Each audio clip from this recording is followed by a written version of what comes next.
टुकुड़ा मुख जेहु चाहिब दुई थर सेहु स्नान करिब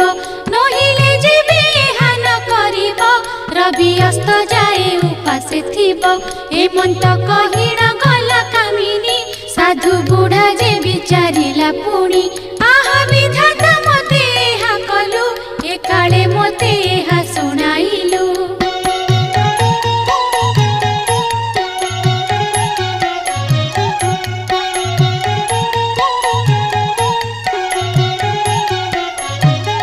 पूर्वरे केते पाप करिथिली हे जन्मे मुही अपुत्री कहेली एमंत मनरे दुखी होइන